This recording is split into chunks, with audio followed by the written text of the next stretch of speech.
3 2 1 और ये गया खत्म। तो गाइस अभी टाइम हो रहा है 6:11। हमें उठे को 5-10 मिनट हो चुके हैं, लेकिन उठने के बाद सोने का ही मन कर रहा है। मतलब कुछ करने का मन नहीं कर रहा, तो 5-10 मिनट लग जाते हैं। इसको कम करेंगे, कोशिश करेंगे। और अभी बहुत भयंकर वाली नींद आ रही है, बट क्या करूं, उठना पड़ेगा, है ना। तो चलो आज के दिन को करते हैं स्टार्ट। तो गाइस उठने के बाद सबसे पहले करता हूँ मैं ब्रश। उसके लिए ब्रश को क्लीन करके मुंह धो के चला आता हूँ रूम में। बाद में टूथपेस्ट लेकर मैप के आगे ब्रश करते करते खड़ा हो जाता हूँ, जिससे मैप की लोकेशंस के बारे में जान सकूं। राजस्थान के 50 जिलों को याद करना इतना ही इजी नहीं है। बस 5 मिनट डेली सामने मैप के खड़े हो जाओ। जस्ट कुछ ही दिनों में आप उन जिलों की लोकेशंस वगैरह सब पहचानने लग जाओगे। मुझे जिलों के नाम भी याद नहीं है, फिर भी मैप के सामने खड़े होने से इतना पता चल रहा है कि मैंने नए जिलों को 20 to 30% कंप्लीट कर लिया है। अभी तक राजस्थान के मैप के सामने मैं खड़ा भी 1-2 बार ही हुआ हूँ, सिर्फ 4-5 मिनट के लिए। ब्रश के बाद कुल्ला करके चला आता हूँ रूम में, और रूम में आके करता हूँ सबसे पहले अपने बेड को ठीक। उसके बाद आज डायरेक्ट स्टार्ट करता हूँ मेडिटेशन। मेडिटेशन के बाद पानी पी के चला जाता हूँ फ्रेश होने के लिए, और उसके बाद वापस आ जाता हूँ अपने स्टडी टेबल पर, यानी अपनी रणभूमि पर। फिर हिंदी स्टार्ट करता हूँ, और हिंदी में पुत्र, पेड़, पवन के पर्यायवाची शब्द याद करता हूँ, और साथ में 2-3 पेज विलोम शब्द के याद करता हूँ। फिर यह सेशन होता है 1 घंटे में एंड, और उसके बाद हो जाता है नाश्ते का टाइम। तो मैं नाश्ता करने के लिए पीजी की तरफ बढ़ता हूँ। वहाँ जाता हूँ तो देखता हूँ नाश्ता बना ही नहीं है। आंटी बोलती है लगभग आधा घंटा लगेगा, तो आधा घंटा मैं वहाँ वेस्ट करने वाला था नहीं, इसलिए मैं कुछ फ्रूट्स लेकर वापस आ जाता हूँ। तो गाइस अभी मतलब पीजी में खाना बना हुआ, सॉरी, तो गाइस अभी पीजी में नाश्ता ना बनाओ ना। अबे जल्दी बोल, कल सुबह पनवेल निकलना है। तो गाइस पीजी में अभी नाश्ता ना बना होने के कारण हम आ चुके हैं वापस यहाँ पर। देखो उन्होंने बोला कि मतलब आधे घंटे से पहले बन जाएगा। अगर मैं वहां रुकता तो 20-30 मिनट बर्बाद, ठीक है। और 20-30 मिनट में मैं करंट अफेयर का एक पेज याद कर सकता हूँ मूमल का, ठीक है। तो मतलब अगर आपको कहीं लग रहा है कि टाइम बच सकता है तो उससे बचाओ। वेस्ट होने वाला तो वैसे भी हो जाएगा, बचाने की कोशिश करो टाइम को। वेस्ट तो मतलब कहीं भी हो सकता है वेस्ट। इतनी सब भाषणबाजी करने के बाद मैं स्टार्ट करता हूँ करंट अफेयर का सेशन। यह सेशन मैं आधे घंटे का लेता हूँ। इसमें मैं मूमल का एक पेज याद करता हूँ। आधे घंटे में मेरे से ऑब्वियसली एक ही पेज याद होता है। फिर मैं चला जाता हूँ नाश्ता करने के लिए, और नाश्ते में बना होता है आज हलवा। टेस्ट में तो अच्छा ही होता है। उसके बाद वापस रूम में आकर बाल्टी लेकर चला जाता हूँ उसे भरने के लिए, क्योंकि कल रात को ही पानी खत्म हो गया था, और कल रात को इस वाटर कूलर में पानी नहीं आ रहा था, इसलिए हमने रात को बिस्लेरी बोतल से काम चलाया था। पानी भरने के बाद वापस रूम में आता हूँ और अपने आधे घंटे के बचे हुए करंट अफेयर सेशन को कंटिन्यू करता हूँ। फिर शिवाजी द बॉस चले जाते हैं नहाने के लिए। वहाँ पर बल्ब उनका ऑन होके तथा नल उनका बाल्टी में पानी भर के स्वागत करते हैं। फिर बॉस साहब जल्दी जल्दी में नहाते हैं। फिर स्टार्ट करते हैं एडिटिंग। एडिटिंग में अच्छा खासा टाइम लगाता हूँ, फिर भी एडिटिंग कंप्लीट नहीं होती है, क्योंकि अपना व्लॉग भी तो लंबा बनता है ना। एडिटिंग करने के बाद 12:45 के आसपास मैं चला जाता हूँ पीजी, क्योंकि लंच का टाइम हो चुका होता है, और लंच में होती है आलू छोलों की सब्जी, जिसमें सिर्फ एक आलू होता है। लंच करने के बाद वापस रूम में आता हूँ और अपनी बची हुई एडिटिंग कंप्लीट करता हूँ। एडिटिंग करने के बाद पानी की बोतल भर के टेबल पर रख के लगभग 2:20 पर अपना नेक्स्ट सेशन स्टार्ट करता हूँ। इसमें मैं पहले तो इकोनॉमिक्स का रिवीजन करता हूँ, उसके बाद क्लास स्टार्ट करता हूँ। उसके बाद फिर से रिवीजन, फिर से इकोनॉमिक्स की दूसरी क्लास स्टार्ट करता हूँ। इसी बीच आज जयपुर में काफी समय बाद काफी टाइम तक लाइट चली जाती है। यह टाइम लगभग 40-45 मिनट का होता है। 3 2 1 और ये गया खत्म।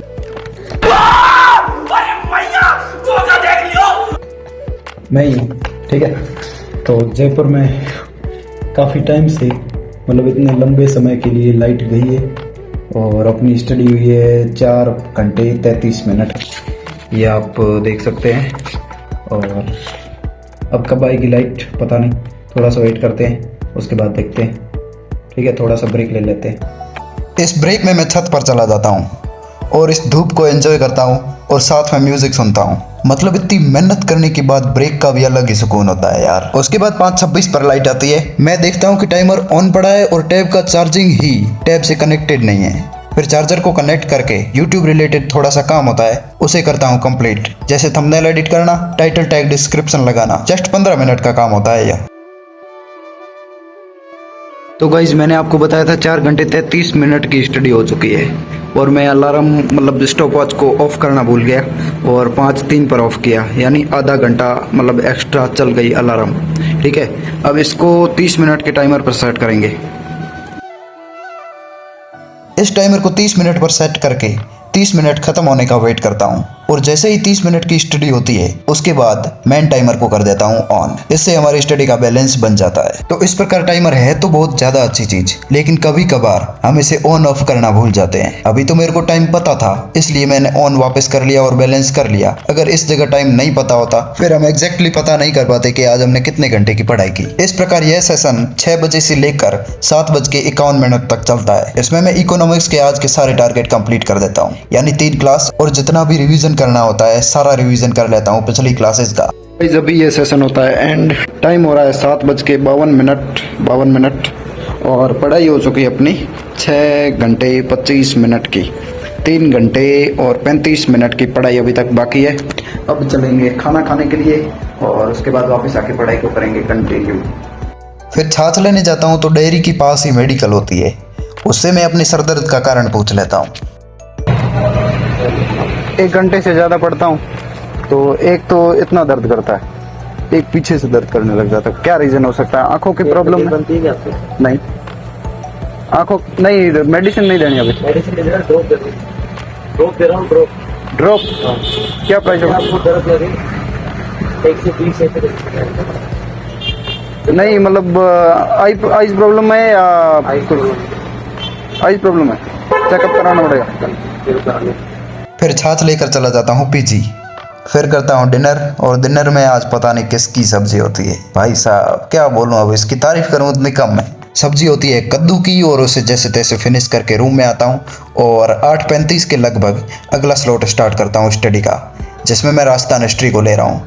और इस सेशन में मैं 1857 की क्रांति के ऑडियो नोट्स बना रहा होता हूँ। 15 पेजेस के ऑडियो नोट्स का काम सिर्फ 1 से 1.5 घंटे में फिनिश हो जाता है। अगर मैं खुद की हैंड राइटिंग में हैंड रिटन नोट्स बनाता तो पता नहीं कई घंटे वेस्ट हो जाते, क्योंकि क्लासेस को 1x स्पीड में लेना पड़ता और नोट्स को भी ढंग से बनाना पड़ता था अच्छी राइटिंग में। इसलिए मुझे ऑडियो नोट्स हमेशा अच्छे लगते हैं, इनमें लिखने की इतनी मेहनत नहीं करनी पड़ती। अब कुछ लोग बोलेंगे इससे राइटिंग स्पीड कम होगी, तो ऐसा कुछ नहीं है। राइटिंग तो ठीक है और राइटिंग स्पीड को भी मैनेज कर लेंगे। प्री तो क्लियर हो जाने दो, उसके बाद 3-4 महीने मिलते हैं। अब की बार के जैसे 8-10 महीने मिल गए तो लिख लिख के उंगलियां काली कर देंगे। बस प्री क्लियर हो जाए एक बार। अब बस एग्जाम का वेट है और प्री का कोर्स पूरा हो जाए स्प्रिंग बोर्ड में। राइटिंग स्पीड को तो मैनेज कर ही लेंगे। ऑडियो नोट्स का काम कंप्लीट होने के बाद 21 फरवरी को 1857 की क्रांति का टेस्ट हुआ था और साथ में राजस्थान का सामान्य परिचय भी आया था। उस टेस्ट को दे देता हूँ, हालांकि यह टेस्ट मैं पहले दे चुका हूँ। तो अभी मैंने राजस्थान हिस्ट्री का मतलब टेस्ट था जो कि 21 फरवरी वाला था, उसे दिया है। ठीक है, इसमें ये जो स्टार मार्क है ये प्रश्न बार से आए हुए हैं, 1 2 3 4 5 6 प्रश्न बार से आए हुए हैं और बाकी इतने सारे मतलब 95 में से 6 गए, पीछे बचे 94 क्वेश्चन मैंने अटेम्प्ट किए। और ये टेस्ट मेरे पहले दिया हुआ था तो इसका रैंकिंग कोई डिपेंड नहीं करता है, बस ऐसे ही मैंने मतलब अपने आप को ऐसे ही टेस्ट करने के लिए फिर से टेस्ट दिया है।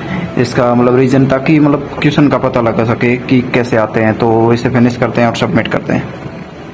अटेम्प्ट 94% है, नंबर कितने आते हैं वो देखते हैं। स्कोर 169.34, 10 इनकरेक्ट पर्सन और अटेम्प्टेड 98।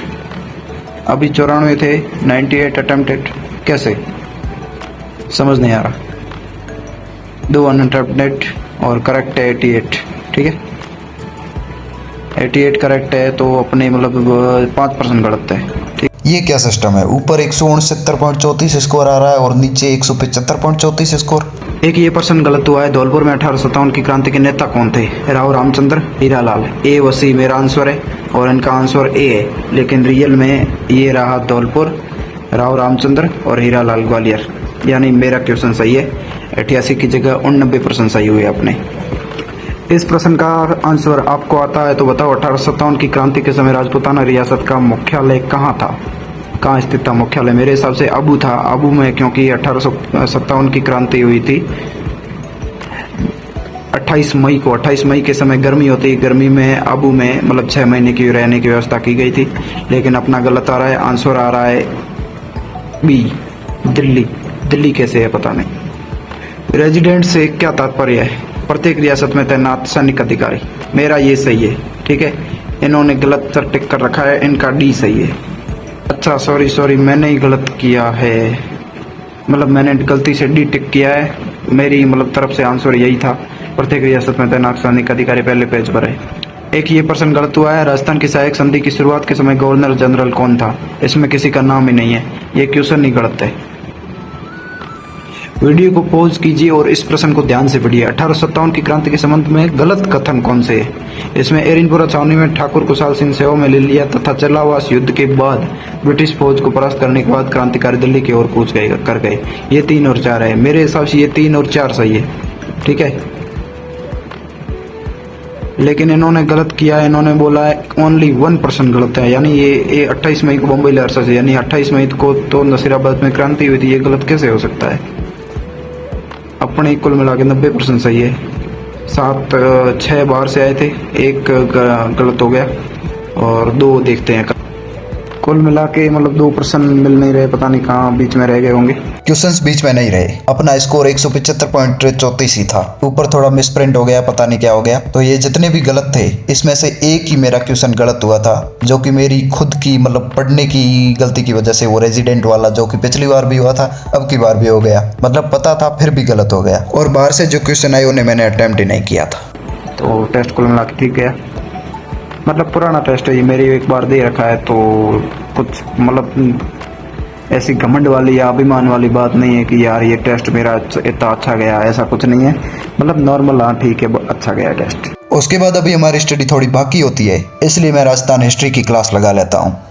इस क्लास में हमने 1857 की क्रांति के आगे वाला चैप्टर राजस्थान में किसान आंदोलन स्टार्ट कर दिया था। लास्ट में 15-20 मिनट स्टडी बची हुई होती है 10 घंटे में से, इसलिए मैंने जो पढ़ा उसका रिवीजन कर लेता हूँ। तो गाइस अभी टाइम हो रहा है 12:19 और हमारी 10 घंटे की पढ़ाई हो चुकी है कंप्लीट। ये 9 घंटे 31 मिनट है। सुबह 6 मिनट मैंने टाइमर लेट स्टार्ट किया था और उसके बाद अभी मैंने 23 मिनट टाइमर लेट स्टार्ट किया था। ये देखो 56 पर मतलब टाइमर याद आया कि तब स्टार्ट किया, और 33 मिनट पर स्टडी सेशन स्टार्ट किया था, तब 23 मिनट मैंने काउंट किए थे, मैं भूल गया था। तो सुबह 6 मिनट और 23 मिनट टोटल करके हो गए 29 मिनट, और यहाँ पर 9 घंटे 31 मिनट, 10 घंटे की पढ़ाई कंप्लीट। और बाकी टाइमर थोड़ा बहुत ऊपर नीचे होता रहता है, और टारगेट हमारा हो चुका है कंप्लीट। और आज बहुत ज़्यादा हेडेक भी कर रहा था, फिर भी मतलब पूरा ट्राई किया कि 10 घंटे स्टडी करूं, और 10 घंटे किया भी। सच बोल रहा हूँ, यहाँ से इतना पूरा दर्द हो रहा है। मेरे को लग रहा है डॉक्टर ने सही बोला, आंखों वाली प्रॉब्लम है, आपको चेकअप कराएंगे मंडे को अगर टाइम मिला तो, ठीक है। देखते हैं क्या होता है। जो अब आज के ब्लॉग को करते हैं यहीं पर एंड, मिलते हैं नेक्स्ट ब्लॉग में। तब तक के लिए bye guys. Like subscribe channel को करो, और टेलीग्राम लिंक डिस्क्रिप्शन में ज्वाइन कर लो फटाफट, क्योंकि अगर पढ़ना है तो वहाँ पर बहुत ऑप्शन मिलेंगे। उसके बाद बहुत ज़्यादा हेडेक होने के कारण मैं टैबलेट लेता हूँ और सो जाता हूँ।